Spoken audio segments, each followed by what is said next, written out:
अंकुश वानी एनिवर्सरी क्या देखिए, आज हमारे जिला भिवानी की संगठनात्मक बैठक थी। इंडियन नेशनल लोकदल के संगठन के साथ निरंतर लोग जुड़ रहे हैं और काफ़ी लंबे अरसे से संगठन पे इंडियन नेशनल लोकदल काम कर रही है। बहुत से पुराने परिवार जो कि अन्य पार्टियों में चले गए थे साथ जुड़ रहे हैं और संगठनात्मक जिम्मेवारियां उन लोगों को हम देने का काम कर रहे हैं।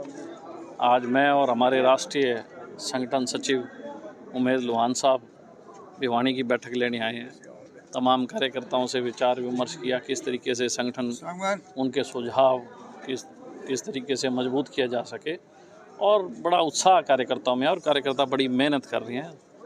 हर प्रकोष्ठ हमारा जो सेल है उन तमाम प्रकोष्ठों के साथ भी संगठनात्मक तौर पर धरातल में हल्का लेवल तक भी इकाइयाँ गठित की जा चुकी हैं।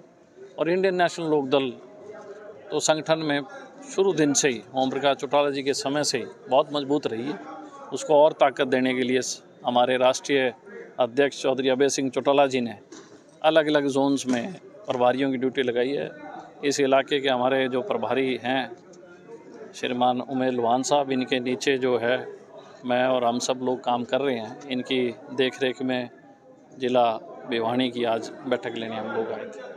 तो क्या रुझान देखने को मिल रहा है? देखिए, लोगों में बहुत उत्साह है। सरकार से लोग नाउम्मीद हो चुके हैं। आम जन की भावना जो है वो यही है कि इंडियन नेशनल लोकदल 2029 में सरकार बनाए और हरियाणा के जन कल्याण के जो कार्य चौधरी देवीलाल जी, चौधरी ओम प्रकाश चौटाला जी किया करते थे, वाकई में लोग उम्मीद करते हैं एक मजबूत व्यक्ति के साथ जुड़ने के लिए। और अभय सिंह चौटाला जो है बेशक आज लोगों की पहली पसंद है, एक मजबूत नेतृत्व, सच्चे ईमानदार के तौर पे, और लोग उनके रुझान के साथ जुड़ रहे हैं। सरकार को तीसरी टर्म का 1 साल हो गया, किस तरह देखते हैं आप भी विधानसभा में? देखिए, मैं तो विधानसभा की कार्रवाई देखता हूँ। तमाम बीजेपी के जो विधायक हैं वो सरकार के आगे डेवलपमेंट के काम करेंगे तो समस्याओं का अंबार ये समझ नहीं आ रही कि इतने सालों तक बीजेपी की सत्ता रहने के बावजूद बीजेपी समस्याएं अपने हल्के की लेकर इसका हुआ ही नहीं, सिर्फ कागजों में।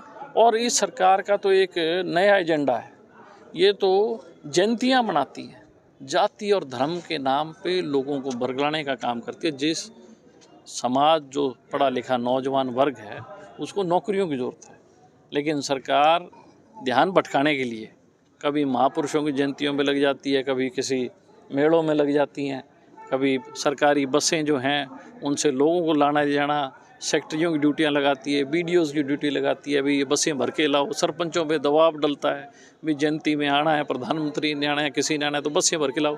तो मैं ये मानता हूँ कि जनता का तो कोई सौकार रहा नहीं ना सरकार जनता के लिए। सरकार तो किस तरीके से सरकारी धन को बर्बाद किया जाए, किस तरीके से उसको लूटा जाए, उस पर लगी हुई है। सर, SIR को किस तरह से देख रहे हैं तमाम? देखिए, अगर कहीं चीज़ें गलत हैं तो निश्चित तौर पे ठीक होनी चाहिए, लेकिन राजनीतिक द्वेषता से कोई काम ना हो। आज तक जितने भी SIR जहाँ जहाँ हुआ है सरकार ने वहाँ कोई डाटा रिलीज़ नहीं किया। मेरा आपके माध्यम से ये आग्रह है कि सरकार हर इलाके का डाटा रिलीज़ करे, केवल लोगों की आंखों में मिट्टी डालने या बयानबाजी तक सीमित ना हो। अगर कहीं पे लगता है गलत है, निश्चित तौर पे उसको सार्वजनिक किया जाए। बात करें दिग्विजय चौटाला और डिप्टी सीएम दुष्यंत चौटाला की सिक्योरिटी हटा दी गई, उसको किस तरह से देख रहे हैं? देखिए, अगर उनको उनके प्रोटोकॉल में मिलनी चाहिए तो निश्चित तौर पे देनी चाहिए।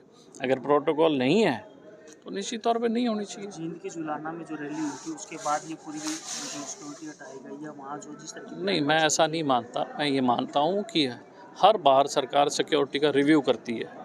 नए DGP आए हैं, उन्होंने सिक्योरिटी रिव्यू किया है, जो उनका राइट है। अगर प्रोटोकॉल के हिसाब से कोई भी शख्स हो, अगर उसकी प्रोटोकॉल के हिसाब से सिक्योरिटी बनती है तो उसे मिले, नहीं बनती तो नहीं मिलनी चाहिए।